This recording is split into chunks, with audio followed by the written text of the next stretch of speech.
आज हम नया टॉपिक देखेंगे। कल हमने क्या सीखा था? Margin and padding.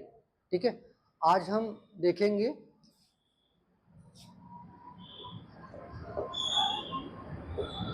Float and clear. ठीक है, अब मान लीजिए कल हमने एक बॉक्स बनाया था। ये एक स्क्रीन है और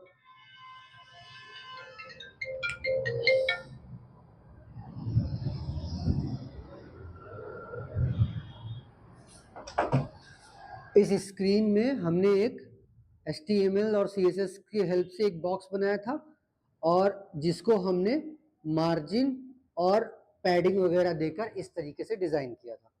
ठीक है, अब मान लीजिए कि हमारे पास कंटेंट है। हमने कंटेंट लिया डिव में। डिव क्या होता है? ब्लॉक एलिमेंट जो 100% विड्थ लेता है। अगर डिव के अंदर कुछ भी लिखेंगे, जैसे बॉक्स 1 लिखेंगे और डिव क्लोज कर देंगे, तो यहां पर बॉक्स 1 लिख के आ जाएगा कंटेंट स्क्रीन पर। दूसरे डिव में अगर हम बॉक्स 2 लिखेंगे तो यहां पर क्या लिख के आ जाएगा? बॉक्स 2 यहां पर लिख के आएगा कि नीचे लिख के आएगा? नीचे लिख के आएगा, क्योंकि मैंने बताया डिव क्या है? डिव ब्लॉक एलिमेंट है। डिव पूरा विड्थ लेता है, यहां से लेके यहां तक पूरा विड्थ लेगा। ठीक है, तो ये स्पेस उसने अपने आप कैप्चर कर रखा है। तो बॉक्स 2 कहां दिखाएगा हमको? नीचे दिखाएगा बॉक्स 2। ठीक, अब इसी तरीके से एक बॉक्स 3 ले लिए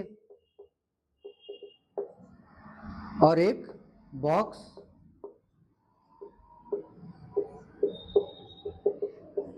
4 ले लिए। ठीक है, अब अगर मैं बॉक्स 3 हमारा यहां शो करेगा और बॉक्स 4 नीचे शो करेगा। अब अगर मैं ये कहूं आपसे कि ये जो इतना स्पेस यहां पर खाली है, ये सारे बॉक्स इसके इधर इसके बगल बगल आए, भाई वो स्पेस तो वेस्ट हो रहा है ना। ये इतना स्पेस वेस्ट कर रहा है, ये इतना स्पेस वेस्ट कर रहा है, ये इतना स्पेस वेस्ट कर रहा है। तो मुझे चाहिए कि बॉक्स 1 के बगल बॉक्स 2, फिर बॉक्स 2 के बगल बॉक्स 3, फिर बॉक्स 3 के बगल बॉक्स 4 आए। कैसे करेंगे? नहीं, डिव ही यूज करना है, हम एलिमेंट को नहीं बदलेंगे। हमको CSS से बदलना है, HTML से नहीं बदलना है। हम स्पैन का यूज नहीं करेंगे। ये पहले से लिखा लिखाया है, किसी प्रोजेक्ट में पहले से लिखा लिखाया है और आपसे कहा गया कि इसको एक लाइन में कर दो। आप क्या करोगे? इसको एलिमेंट का नाम ही चेंज कर दोगे। वो नहीं करना है, हमको इसको CSS से करना है।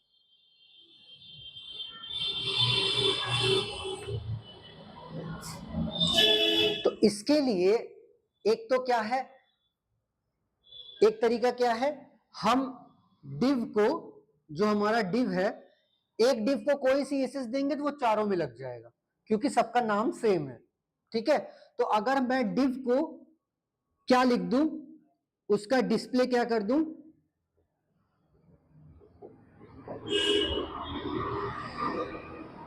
इनलाइन ब्लॉक, तो ये क्या होगा? सब एक लाइन में आ जाएंगे, क्योंकि मैंने वो क्या बोला कि भाई जो तुम ये 100% तो ब्लॉक एलिमेंट हो, तो तुम ब्लॉक एलिमेंट रहो लेकिन इन लाइन हो जाओ। ठीक है, तो सब एक ही लाइन में आ जाएंगे, चारों के चारों, बॉक्स 1, बॉक्स 2, बॉक्स 3, बॉक्स 4। ठीक है, ये कर सकते हैं हम।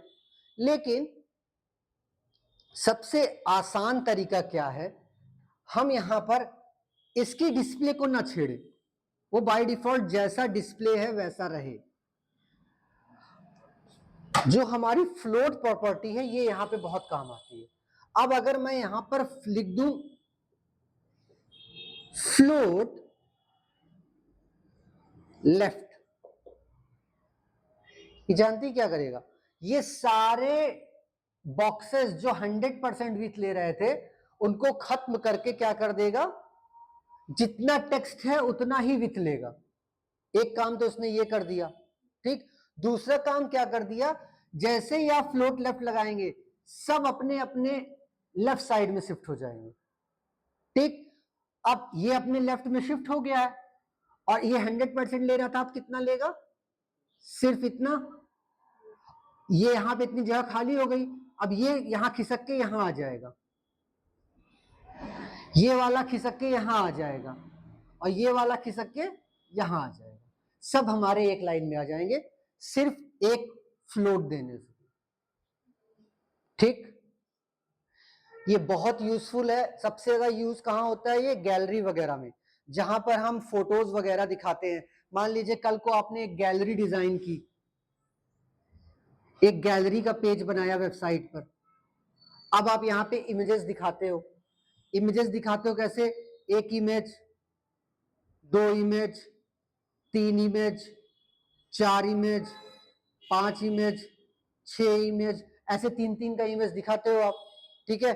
जैसे स्क्रीन छोटी होती है ये वाले इमेजेस इधर खिसक के चले आते हैं अपने आप। वो कैसे खिसक के चले आएंगे, अगर हम फ्लोट दे देंगे तो जैसे ही आप स्क्रीन छोटा करोगे तो ये तीन तीन से दो दो हो जाएंगे, दो दो दो, और छोटा स्क्रीन करोगे तो एक एक हो जाएंगे, एक एक एक एक एक एक नीचे नीचे ऐसे हो जाएंगे। तो हमारे छोटे स्क्रीन में भी इसका काम बहुत बहुत बहुत पड़ता है और बड़े स्क्रीन में भी इसका काम बहुत पड़ता है। छोटे स्क्रीन करती जाएंगे तो ये अपने अपने आप को खुद ही नीचे शिफ्ट कर लेगा, स्क्रीन बड़ा करते जाएंगे तो वो एक के बगल एक शिफ्ट कर लेगा, हाँ, स्पेस के अनुसार अपने आप को खुद ही वो उस एक रो में कर लेगा, और अगर उसको एक रो में जगह नहीं मिली तो अपने आप को नीचे तोड़कर दूसरे रो में लेके चला आएगा, ठीक। ये बहुत बड़ा इसका बेनिफिट है। अब ये तो हो गया, हमने कंटेनर में क्या यूज है उसको देखा, ठीक। दिव एक कंटेनर है, कंटेनर में फ्लोट का क्या यूज है हमने इसको देखा। अब हमने अभी कुछ दिन पहले एक प्रोजेक्ट किया था, उसमें हमने क्या देखा कि हम एक वेबसाइट बना रहे थे। वेबसाइट में हमने हेडर में लोगो लगाया था, ठीक है, लोगो लगाया था यहां पर, उसके बगल हमको वेबसाइट नेम लगाना था। तो वेबसाइट नेम कहां आ रहा था, थोड़ा बड़ा करके देखते हैं,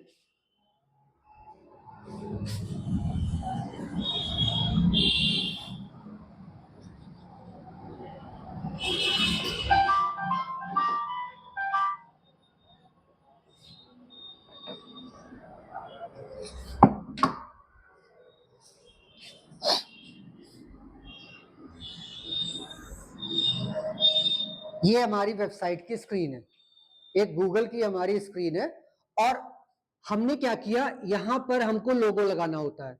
सबको पता है गूगल, वो किसी भी वेबसाइट पर सबसे पहले क्या होता है, उसका लोगो होता है। लोगो यहां हम लगाते हैं और लोगो के बगल ही हम क्या करते हैं, वेबसाइट का नेम लिखते हैं। तो हमको लिखना था वेबसाइट का नेम जो कि सेंटर में आए,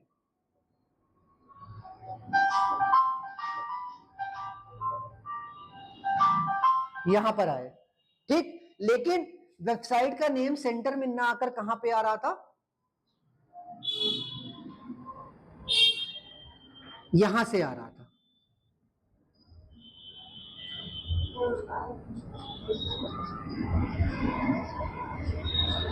नीचे से, ठीक। अब इसको हमको सेंटर में करना था, लेकिन ये न मार्जिन से ऊपर जा रहा था, न पैडिंग से ऊपर जा रहा था। ये ऊपर खिसकने का नाम नहीं ले रहा था। क्यों नहीं ले रहा था, क्योंकि हमको पता है कोई भी टेक्स्ट होता है, कोई भी टेक्स्ट अगर हम लिखते हैं तो वो क्या करता है, एक रो में चलता है, ठीक, सीधा रो में चलता है। तो हम कोई भी अगर टेक्स्ट लिखेंगे, जैसे हमने टेक्स्ट लिखा दिस इज अ कैट, तो ये क्या करेगा, रो में आप इसे आगे पीछे खिसका सकते हो, मतलब इधर और इधर इसको खिसका सकते हो। हम क्या देंगे, टेक्स्ट अलाइन सेंटर, तो ये सेंटर चला जाएगा। लेकिन आप सोचो कि हम इसको वर्टिकली ऊपर नीचे खिसका ले, तो ये नहीं खिसकेगा। क्यों नहीं खिसकेगा, ये भी बताया था मैंने। क्यों, क्योंकि टेक्स्ट का पोजीशन क्या होता है, बाय डिफॉल्ट पोजीशन क्या होता है, स्टैटिक, ठीक, बाय डिफॉल्ट स्टैटिक होता है, इसलिए वो अपने ही लाइन से चिपका रहेगा। अगर उसको अपने लाइन से ऊपर नीचे करना है तो पहले हमको उसको बताना पड़ेगा, भाई तुम्हें स्टैटिक से मैं फ्री करता हूं, तुम क्या हो जाओ, फ्री फ्लो करो, मुझे कोई दिक्कत नहीं है, तुम ऊपर जाओ नीचे जाओ, मुझे कोई दिक्कत नहीं है। तो उसको फ्री फ्लो कराने के लिए हम उसका पोजीशन क्या कर देते हैं, एब्सोल्यूट, ठीक। जैसे ही हम एब्सोल्यूट करेंगे ये कहां चला जाएगा, ये सीधे उड़ के ऊपर चला जाएगा,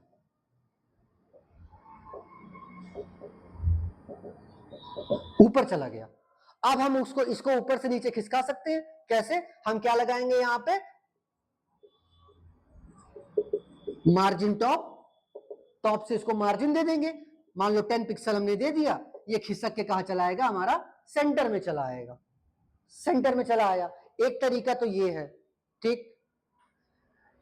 लेकिन अब मुझे यहां पर टेक्स्ट की क्या करनी पड़ी, पोजीशन को बदलना पड़ा, ठीक है। लेकिन फ्लोट की खूबसूरती देखिए, आप ये मत लगाइए,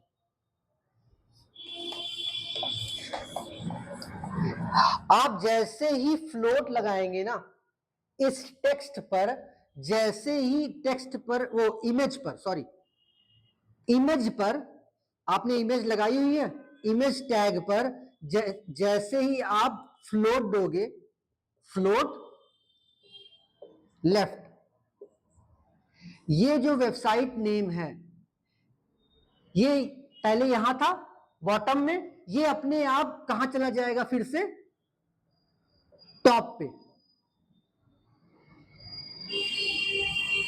सिर्फ इतना लिखने से, फ्लोट देने से, इतनी काबिलियत है अकेले फ्लोट में। फ्लोट क्या करता है बेसिकली, अभी हमने कंटेनर में देखा, कंटेनर में फ्लोट का यूज क्या है, अब हम किस में देख रहे हैं, इमेज में फ्लोट का यूज क्या है। इमेज क्या करता है, इमेज अपने पूरे रो में पूरा स्पेस ये क्या करता है, घेर के रखता है, ठीक है। ये पूरा ये वाला स्पेस एक्वायर करके रखेगा कि भाई टेक्स्ट जो आएगा वो नीचे ही आएगा, ये वाले स्पेस में कुछ नहीं आएगा। जितना आप टेक्स्ट लिखोगे वो ऐसे नीचे नीचे नीचे, ऐसे नीचे नीचे आता चला जाएगा, ठीक। ये स्पेस ये किसी को यूज करने नहीं देता इमेज। लेकिन जैसे ही आप इमेज में फ्लोट लेफ्ट दोगे, ये पूरा टेक्स्ट प्रॉपर कैसे हो जाएगा आपका, ये अपने आप को लेफ्ट साइड में इतने ही स्पेस में बैलेंस कर लेगा, ये स्पेस खाली छोड़ देगा, कहेगा भाई ठीक है तुमको जो करना हो करो, मैं अपना लेफ्ट में आकर चिपक गया हूं, ठीक है। अब ये जो भी आप टेक्स्ट लिखेंगे वो ऐसे ऐसे ऐसे ऐसे पूरा यहां आएगा, फिर यहां से शुरू हो जाएगा, अगर बड़ा टेक्स्ट होगा ऐसा दिखने लगेगा। अभी मैं आपको प्रैक्टिकल करके भी दिखाऊंगा इसका।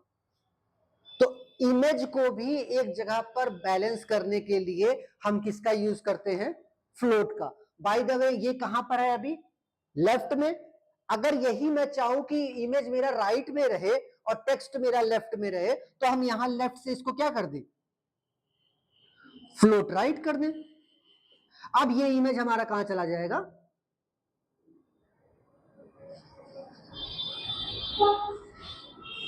यहां, और हमारा टेक्स्ट अब इधर से स्टार्ट हो जाएगा, ऐसे दिखने लगेगा। ये हमारे फ्लोट की ताकत है, ठीक।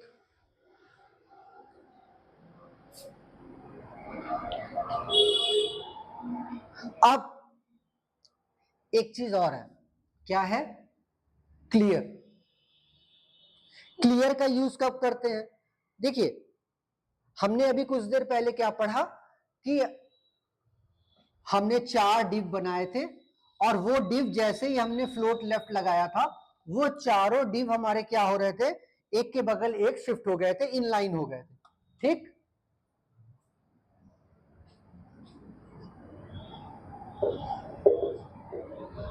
चाहे डिव समझ लीजिए उसको, चाहे आप उसको बॉक्स समझ लीजिए, वो आपकी मर्जी है।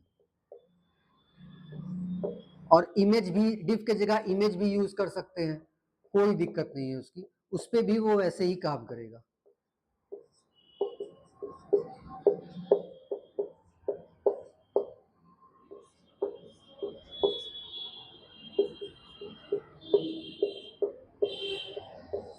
अभी ये चारों डिव कैसे दिखेंगे? अगर मैं आपसे पूछूं कि अभी ये चारों डिव हमारे स्क्रीन पर कैसे दिखेंगे? एक के नीचे एक, बहुत सही।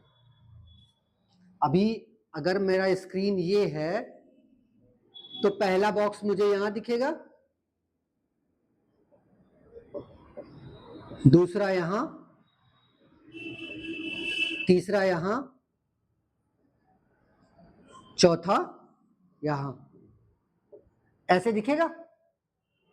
अब मैं क्या चाहता हूं कि सब एक के बगल एक दिखे, तो मैंने सिंपली क्या लिखा, डिव को उठाया और डिव में सीएसएस क्या दे दी, फ्लोट लेफ्ट। ठीक है, और अब ये कैसे हो जाएंगे?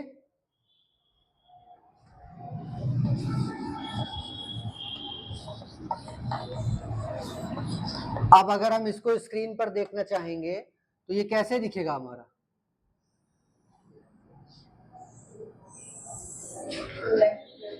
ये हमारा बॉक्स 1, ये हमारा बॉक्स 2, ये हमारा बॉक्स 3, ये हमारा बॉक्स 4। ठीक है, ऐसे दिखेगा सिर्फ एक लाइन से। लेकिन कभी कभी जरूरत पड़ती है कि बाय द वे आप 4 है, ठीक है, लेकिन आप नहीं चाहते हो कि मुझे 4 4 एक रो में चाहिए, आप चाहते हो भाई और भी इमेज है, मान लीजिए एक डिव और है, बॉक्स 5। ठीक, तो अब ये क्या करेगा, बॉक्स 5 को कहां कर देगा, यहां पर, क्योंकि वहां स्पेस खत्म हो गया। लेकिन ये थोड़ा सा ना अच्छा नहीं लग रहा है। एक पता लगा स्क्रीन आपकी उतनी बड़ी नहीं है और आप चाहते हो थोड़ा बड़े बड़े में इमेज दिखाना, तो आप एक बार में 4 इमेज अगर दिखाना चाहते हो तो इमेज छोटी दिख रही है। आप चाहते हो नहीं मुझे इमेज थोड़ी बड़ी दिखानी है, एक रो में मुझे 3 इमेज ही दिखानी है, तो आपको क्या लगाना पड़ेगा यहां पर, क्लियर का। क्लियर किस पे लगाएंगे भाई, थर्ड वाले से हमें ब्रेक करना है, थर्ड वाले से, तो थर्ड वाले पर हम क्या दे देंगे, वो सॉरी फोर्थ वाले से, एक रो पे 3 चाहिए तो फोर्थ वाले से हमें ब्रेक चाहिए, फोर्थ वाला नीचे से आए, तो हम फोर्थ वाले पर क्या लगा देंगे, अपनी एक अलग सीएसएस लगा देंगे। अब जैसे फोर्थ बॉक्स कौन सा है, ये, इसको हम क्या दे दें, इसको कॉल कराने के लिए इसमें या तो कोई क्लास दे दे या तो आईडी दे दे ना।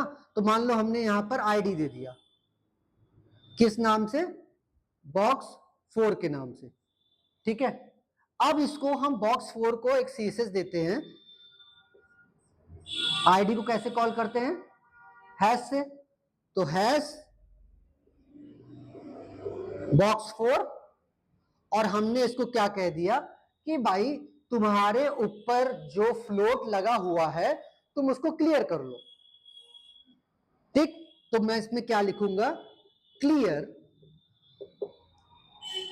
ठीक, और क्लियर किधर से कर लो, फ्लोट किधर से लगा हुआ है, लेफ्ट से, तो क्लियर किधर से कर लो, लेफ्ट से। ठीक, जैसे ही आप ये एक लाइन लिखोगे ये हमारा यहां सर खिसक कर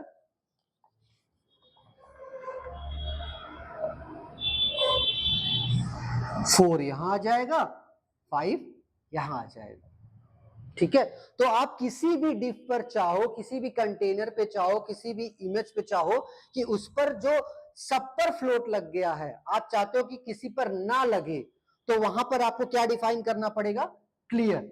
अगर लेफ्ट से फ्लोट लगा हुआ है तो क्लियर में क्या लगाना पड़ेगा, लेफ्ट। अगर राइट साइड से फ्लोट लगा हुआ है तो क्लियर में क्या लिखना पड़ेगा, क्लियर राइट।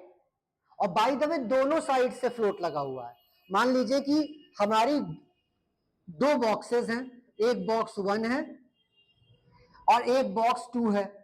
बॉक्स 1 में फ्लोट लेफ्ट लगा हुआ है, बॉक्स 2 में फ्लोट राइट लगा हुआ है, और इसके बीच में कुछ कंटेंट लिखा हुआ है।